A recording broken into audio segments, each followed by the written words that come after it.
Hi friends, ആർഫറയിലേക്ക് എല്ലാവർക്കും സ്വാഗതം. Benchmark Nifty ഇന്ന് 26,000-നും 25,800-നും ഇടയിൽ കൺസോളിഡേറ്റ് ചെയ്യുകയായിരുന്നു. ഇൻട്രാഡേയിൽ 25,752 എന്നുള്ള ലോ നിഫ്റ്റി ഇന്ന് ക്രിയേറ്റ് ചെയ്തിരുന്നു. അപ്പോൾ അതുകൊണ്ട് തന്നെ വരും ദിവസങ്ങളിൽ ഈ ഒരു 25,800-ൽ നിഫ്റ്റി സപ്പോർട്ട് എടുക്കുമോ എന്നുള്ളത് നമ്മൾ കണ്ടു തന്നെ അറിയേണ്ട ഒരു കാര്യമാണ്. എന്നാൽ ഇപ്പോഴും നിഫ്റ്റി ട്രേഡ് ചെയ്യുന്നത് അതിൻ്റെ പ്രധാനപ്പെട്ട മൂവിംഗ് ആവറേജുകൾക്ക് മുകളിലാണ്. അപ്പോൾ ഇമ്മീഡിയറ്റ് റെസിസ്റ്റൻസ് ഇപ്പോഴും 26,000 എന്ന ലെവൽ തന്നെയാണ്. ആ ലെവൽ ബ്രേക്ക് ചെയ്താൽ ഒരുപക്ഷെ അതിൻ്റെ പ്രീവിയസ് ഹൈ ആയിട്ടുള്ള 26,373-ൽ നിഫ്റ്റി പോകാനുള്ള സാധ്യതയാണുള്ളത്. എന്നാൽ ഈ 25,800 ബ്രേക്ക് ചെയ്യുകയാണെങ്കിൽ നമ്മുടെ സപ്പോർട്ട് ലെവൽ അടുത്തത് 25,700-നും 25,750-നും ഇടയിലായിരിക്കും. അപ്പോൾ ഇന്നലെ US മാർക്കറ്റിൽ വന്ന ലേറ്റസ്റ്റ് ആയിട്ടുള്ള ജോബ്സ് ഡാറ്റ അത് കാണിക്കുന്നത് 1,30,000 പുതിയ ജോബുകൾ ലാസ്റ്റ് മന്ത് ക്രിയേറ്റ് ചെയ്യപ്പെട്ടിരുന്നു. അൺഎംപ്ലോയ്മെന്റ് റേറ്റ് അത് 4.3 ആയിട്ട് താഴോട്ടേക്ക് വരികയും ചെയ്തിട്ടുണ്ട്. അപ്പോൾ അതുകൊണ്ട് തന്നെ US എക്കണോമി ഇപ്പോഴും സ്ട്രെങ്തോടു കൂടി നിൽക്കുകയാണ്.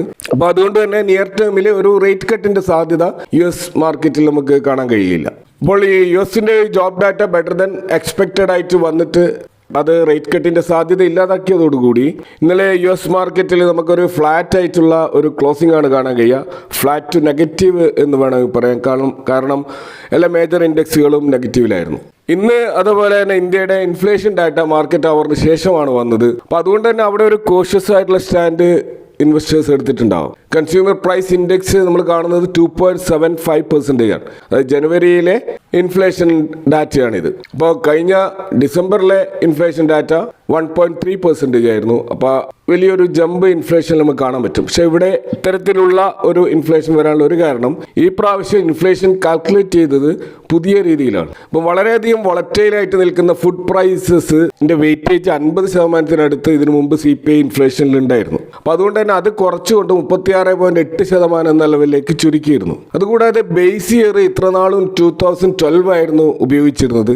അത് മാറ്റിയിട്ട് ആദ്യമായിട്ടാണ് 2024 ഒരു ബേസ് ഇയർ ആയിട്ട് ഇൻഫ്ലേഷൻ കാൽക്കുലേറ്റ് ചെയ്യാൻ വേണ്ടി ഉപയോഗിക്കുന്നത്.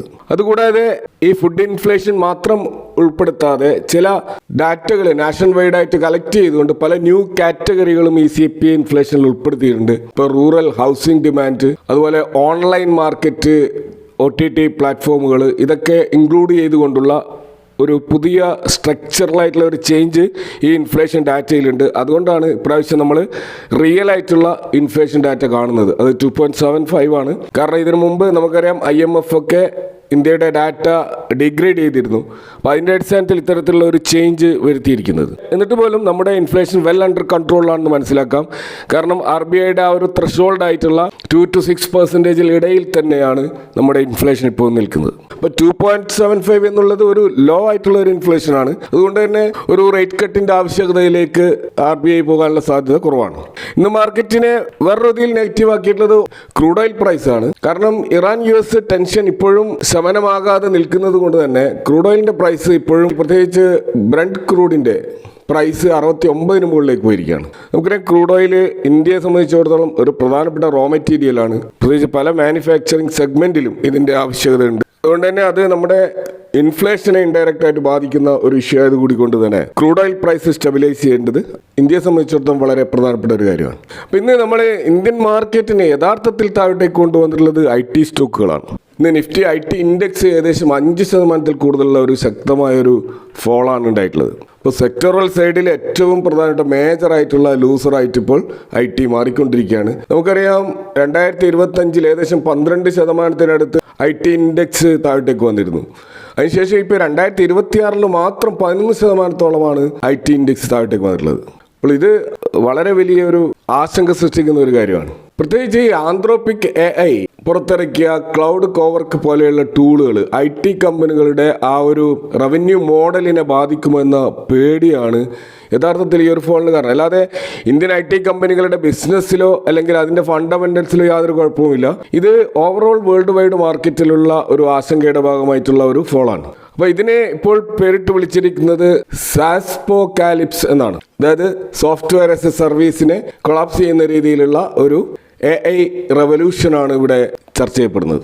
അപ്പോൾ ഈ ഒരു സാഹചര്യത്തിൽ നിക്ഷേപകർക്ക് സ്വീകരിക്കാവുന്ന ചില സ്ട്രാറ്റജികൾ നമ്മൾ നോക്കുകയാണെങ്കിൽ ഒന്നാമത്തെ കാര്യം പാനിക് സെല്ലിംഗ് ഒഴിവാക്കുക എന്നുള്ളതാണ്.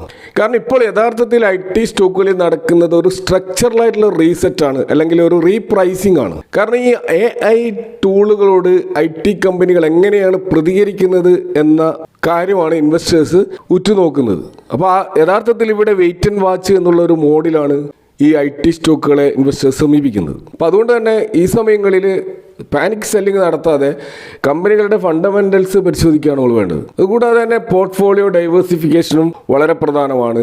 കാരണം ഏതെങ്കിലും ഒരു സെക്ടറിൽ കോൺസെൻട്രേറ്റ് ചെയ്തിട്ട് ധാരാളം സ്റ്റോക്കുകൾ ഉണ്ടെങ്കിൽ നമ്മളവിടെ ട്രിം ചെയ്യേണ്ടതുണ്ട്. പ്രത്യേകിച്ച് ഈ IT സ്റ്റോക്കുകൾ ഒരു 20% കൂടുതൽ ആ സെക്ടറിലുള്ള പല സ്റ്റോക്കുകളും നമ്മുടെ പോർട്ട്ഫോളിയോയിൽ ഉണ്ടെങ്കിൽ അത് ട്രിം ചെയ്തിട്ട് 20% നിലനിർത്താനുള്ള ഒരു ശ്രമം നമ്മുടെ ഭാഗത്ത് നിന്ന് ഉണ്ടാകേണ്ടതുണ്ട്. കൂടാതെ നല്ല ഫണ്ടമെൻ്റൽസ് ഉള്ള പ്രത്യേകിച്ച് ഹെവി വെയിറ്റ് ആയിട്ടുള്ള ഇപ്പോൾ TCS, ഇൻഫോസിസ് പോലെയുള്ള സ്റ്റോക്കുകൾ നമ്മൾ പോർട്ട്ഫോളിയോയിൽ ഉണ്ടെങ്കിൽ അവിടെ തീർച്ചയായിട്ടും ഇതൊരു ആവറേജിങ് ഓപ്പർച്യൂണിറ്റി ആയിട്ടാണ് നമ്മൾ കാണേണ്ടത്. കാരണം പല ഡൊമസ്റ്റിക് ഇൻസ്റ്റിറ്റ്യൂഷണൽ ഇൻവെസ്റ്റേഴ്സും അത്ര അവസരമായിട്ട് ഇതിനെ കണ്ടുകൊണ്ട് TCS ബൈ ചെയ്യുന്നതായിട്ട് കാണാം. പക്ഷേ അവിടെ വലിയ ക്വാണ്ടിറ്റി ബൈ ചെയ്യാതെ നമ്മുടെ പ്രൈസിനെ ആവറേജ് ചെയ്യുന്ന രീതിയിൽ, അല്ലെങ്കിൽ ഒരു സിസ്റ്റമാറ്റിക് ഇൻവെസ്റ്റ്മെൻറ്റ് എന്നുള്ള രീതിയിൽ അല്പാൽപമായിട്ട് വാങ്ങുക എന്നുള്ളതാണ് ഈ സമയത്ത് നമുക്ക് പ്രയോഗിക്കാവുന്ന ഒരു സ്ട്രാറ്റജി. അതുപോലെ ടെക്നോളജി മേഖലയിൽ ഇനി പുതിയ സ്റ്റോക്കുകളിൽ നമ്മൾ അപ്രോച്ച് ചെയ്യുമ്പോൾ അതിൻ്റെ AI റിലേറ്റഡ് ആയിട്ടുള്ള ബിസിനസ് മോഡൽ ആണോ എന്ന് തീർച്ചയായിട്ടും നമ്മൾ പരിശോധിക്കണം. അപ്പോൾ പരമ്പരാഗത രീതിയിലുള്ള തലയെണ്ണിക്കൊണ്ട് പണം വാങ്ങുന്ന അല്ലെങ്കിൽ ഹെഡ് കൗണ്ട് ബേസ്ഡ് ആയിട്ടുള്ള ആ ഒരു സോഫ്റ്റ്വെയർ സർവീസുകൾക്ക് ഭാവിയിൽ വലിയ വെല്ലുവിളികൾ നേരിടേണ്ടി വരും. അപ്പോൾ അതുകൊണ്ട് തന്നെ നിലവിലുള്ള കമ്പനികൾ AI സ്ട്രാറ്റജികൾ അഡോപ്റ്റ് ചെയ്യുന്നുണ്ടോ എന്നുള്ളത് തീർച്ചയായിട്ടും നമ്മൾ പരിശോധിക്കേണ്ടതാണ്. അപ്പോൾ മൊത്തത്തിൽ നമ്മൾ നോക്കുകയാണെങ്കിൽ ഒരു ലോങ് ടേം ഇൻവെസ്റ്റർ ആണെങ്കിൽ ഇതൊരു അക്യുമുലേറ്റ് ചെയ്യാനുള്ള ഒരു ഡിപ്പിൽ ആഡ് ചെയ്യാനുള്ള ഒരു ഓപ്പർച്യൂണിറ്റിയാണ്. എന്നാൽ ഒരു ഷോർട്ട് ടേം ട്രേഡർ ആണെങ്കിൽ സ്ട്രിക്റ്റ് ആയിട്ടുള്ള സ്റ്റോപ്പ് ലോസ് വെക്കേണ്ട ഒരു സന്ദർഭമാണ് വന്നിരിക്കുന്നത്. എന്നാൽ ഒരു പുതിയ ഇൻവെസ്റ്റർ ആണെങ്കിൽ യഥാർത്ഥത്തിൽ ഇപ്പോൾ പുതിയ ബൈങ് നടത്താതിരിക്കുന്നതാണ് നല്ലത്. അവർ ഒരു സ്റ്റെബിലിറ്റിക്ക് വേണ്ടി വെയിറ്റ് ചെയ്യുന്നതായിരിക്കും ഏറ്റവും നല്ലത്. അപ്പോൾ സമ്മറി ആയിട്ട് പറയുകയാണെങ്കിൽ IT കമ്പനികൾ ഇവിടെ തകരുകയല്ല, മറിച്ച് AI കാലഘട്ടത്തിലേക്ക് മാറുകയാണെന്ന് നമ്മൾ മനസ്സിലാക്കുക. അപ്പോൾ കുറച്ച് ക്വാർട്ടറുകൾക്ക് ശേഷം ഈ കമ്പനികൾക്ക് പുതിയ സാങ്കേതിക വിദ്യ എങ്ങനെ പ്രയോജനപ്പെടുത്തുന്നുണ്ട് എന്ന് നമ്മൾ നോക്കിക്കൊണ്ട് തീരുമാനം നമുക്ക് മാറ്റാവുന്നതാണ്. ഏതൊരു കമ്പനിയായാലും അത് സർവൈവ് ചെയ്തേ പറ്റൂ. ഇപ്പോൾ സ്വാഭാവികമായിട്ടും പുതിയ ടെക്നോളജികൾ അവർ അക്സെപ്റ്റ് ചെയ്തേ പറ്റുകയുള്ളൂ. അപ്പോൾ അതിൻ്റേതായ മത്സരങ്ങൾ നമുക്ക് IT സ്റ്റോക്കുകളിൽ ഭാവിയിൽ കാണാൻ കഴിയും. ഇനി നമ്മൾ ഇന്ത്യയുടെ Nifty 50 സ്റ്റോക്കുകളിൽ, അതായത് നമുക്കറിയാം ഇന്ത്യയിലെ ബ്ലൂ ചിപ്പ് സ്റ്റോക്കുകളാണ് Nifty 50-യിലുള്ളത്. ഏറ്റവും ടോപ്പ് കമ്പനികളെ നമ്മൾ നിശ്ചയിക്കുന്നത് അതിൻ്റെ മാർക്കറ്റ് ക്യാപിറ്റലൈസേഷൻ്റെ അടിസ്ഥാനത്തിലാണ്. അപ്പോൾ ഈ കോർപ്പറേറ്റ് റാങ്കിങ്ങിൽ ഇപ്പോൾ രാജ്യത്തെ ഏറ്റവും വലിയ പൊതുമേഖലാ ബാങ്കായിട്ടുള്ള സ്റ്റേറ്റ് ബാങ്ക് ഓഫ് ഇന്ത്യ അവരുടെ മാർക്കറ്റ് ക്യാപിറ്റലൈസ് അല്ലെങ്കിൽ അവരുടെ വിപണി മൂല്യത്തിൽ ടാറ്റ കൺസൾട്ടൻസി സർവീസിനെയും ICICI മറികടന്നുകൊണ്ട് ഇപ്പോൾ 4ാമത്തെ ഏറ്റവും വിലമതിപ്പിക്കപ്പെടുന്ന കമ്പനിയായിട്ട് മാറിയിരിക്കുകയാണ്. അപ്പോൾ നിലവിൽ Nifty 50-യിൽ ഏറ്റവും അധികം മാർക്കറ്റ് ക്യാപിറ്റലൈസേഷൻ ഉള്ളത് റിലയൻസ് ഇൻഡസ്ട്രീസിനാണ്. അത് കഴിഞ്ഞിട്ട് HDFC ബാങ്ക്, അത് കഴിഞ്ഞ് ഭാരതി എയർടെൽ, അത് കഴിഞ്ഞിട്ടാണ് നമ്മളിപ്പോൾ SBI വരുന്നത്. SBIയുടെ മാർക്കറ്റ് ക്യാപിറ്റലൈസേഷൻ ഇന്നത്തെ പ്രൈസിൻ്റെ അടിസ്ഥാനത്തിൽ 11 ലക്ഷം കോടി കവിഞ്ഞിരിക്കുകയാണ്. അപ്പോൾ ഇതിൻ്റെ തൊട്ട് താഴെയാണ് ഇപ്പോൾ ICICI ബാങ്കും ടാറ്റ കൺസൾട്ടൻസി സർവീസും ഉള്ളത്. അപ്പോൾ സ്റ്റേബിളായിട്ടുള്ള ഗ്രോത്തും അതേപോലെ ക്രെഡിറ്റ് ഗ്രോത്തും അതുപോലെ പ്രോഫിറ്റബിലിറ്റിയും കാണിച്ചിട്ടുള്ള ശക്തമായ റിസൾട്ടാണ് SBIയിൽ നമുക്ക് കാണുന്നത്. അതുപോലെ ഇപ്പോൾ വന്നിട്ടുള്ള ഈ IT മേഖലയിലെ സമ്മർദ്ദം അത് TCS പോലെയുള്ള കമ്പനികളുടെ മാർക്കറ്റ് ക്യാപിറ്റലൈസേഷൻ കുറച്ചിട്ടുണ്ട്. അതേപോലെ തന്നെ ICICI ബാങ്കിൽ കഴിഞ്ഞ ക്വാർട്ടറിൽ ഉണ്ടായിട്ടുള്ള തിരിച്ചടിയും ഇതൊക്കെ ഇപ്പോൾ SBIക്ക് അനുകൂലമായി വരികയും ഈ രണ്ട് സ്റ്റോക്കുകളിൽ നിന്നും വ്യത്യസ്തമായിട്ട് ശക്തമായ റിസൾട്ട് SBI വന്നതോടുകൂടി അതിൻ്റെ ഡിമാൻഡ് ഉയരുകയും അങ്ങനെ ഇപ്പോൾ 4ാം സ്ഥാനത്തേക്ക് വരികയാണ് ഉണ്ടായിട്ടുള്ളത്. അപ്പോൾ ഇനി നമ്മൾ നോക്കുന്നത് കഴിഞ്ഞ ക്വാർട്ടറിൽ റിസൾട്ട് പ്രഖ്യാപിച്ച ധാരാളം സ്റ്റോക്കുകൾ നമ്മൾ പരിശോധിച്ചാൽ അതിൽ FIIസിൻ്റെയും DIAസിൻ്റെയും ഹോൾഡിങ് കഴിഞ്ഞ ക്വാർട്ടറിൽ വർദ്ധിച്ചതായിട്ട് നമുക്ക് കാണാൻ കഴിയും. ഇത്തരത്തിൽ വർദ്ധിച്ച ചില സ്റ്റോക്കുകൾ നോക്കുകയാണെങ്കിൽ ഒന്ന് ഉത്കർഷ് സ്മോൾ ഫിനാൻസ് ബാങ്കാണ്.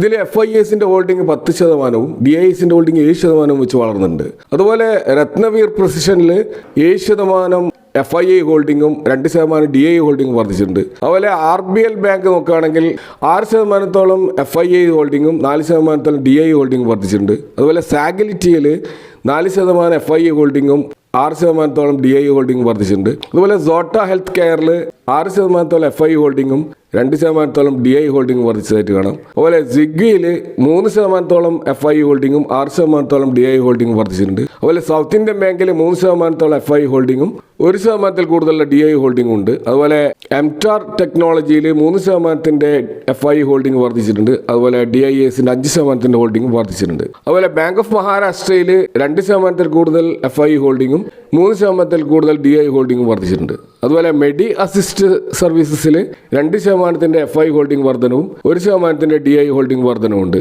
അതുപോലെ എംഫസിസിൽ 1% FI ഹോൾഡിംഗ് വർധനവും 8% DI ഹോൾഡിംഗ് വർധനവും ഉണ്ടായിട്ടുണ്ട്. അതുപോലെ ബെൽറൈസ് ഇൻഡസ്ട്രീസിൽ 1% കൂടുതൽ FI ഹോൾഡിംഗ് വർധനവും 5% കൂടുതൽ DI ഹോൾഡിംഗ് വർധനവുണ്ട്. അതുപോലെ BSEയിൽ 1% കൂടുതലുള്ള FI ഹോൾഡിംഗ് വർധനവും 3% കൂടുതലുള്ള DI ഹോൾഡിംഗ് വർധനവും ഉണ്ടായിട്ടുണ്ട്. അപ്പോൾ ഇത്തരത്തിൽ നമുക്കറിയാം FIIs DIS എന്ന് പറയുന്നത് തീർച്ചയായിട്ടും വലിയ തോതിലുള്ള റിസർച്ച് ബാക്കപ്പ് ഉള്ള ഇൻസ്റ്റിറ്റ്യൂഷൻസ് ആണ്. അപ്പോൾ ഈ രണ്ട് ഇൻസ്റ്റിറ്റ്യൂഷൻസ് ഒരേപോലെ ഒരു സ്റ്റോക്കുകളിൽ അവരുടെ ഹോൾഡിംഗ് വർദ്ധിപ്പിക്കുക എന്ന് പറയുമ്പോൾ തീർച്ചയായിട്ടും നമുക്ക് ആ സ്റ്റോക്ക് ഫോക്കസ് ചെയ്യാവുന്നതാണ്. എന്നാൽ അതൊരു ബൈങ് റെക്കമെൻഡേഷൻ അല്ല. കാരണം FIIs എപ്പോഴാണ് അല്ലെങ്കിൽ DIS എപ്പോഴാണ് ആ സ്റ്റോക്കിൽ നിന്ന് എക്സിറ്റ് ചെയ്യുക എന്ന് നമുക്ക് അറിയാൻ കഴിയില്ല. കൂടുതലായിട്ടുള്ള റിസർച്ചിൻ്റെ അടിസ്ഥാനത്തിൽ മാത്രമേ ഇത്തരം സ്റ്റോക്കുകൾ നമ്മൾ ഇൻവെസ്റ്റ് ചെയ്യാൻ പാടുള്ളൂ. Thank for watching. See you next time with another video.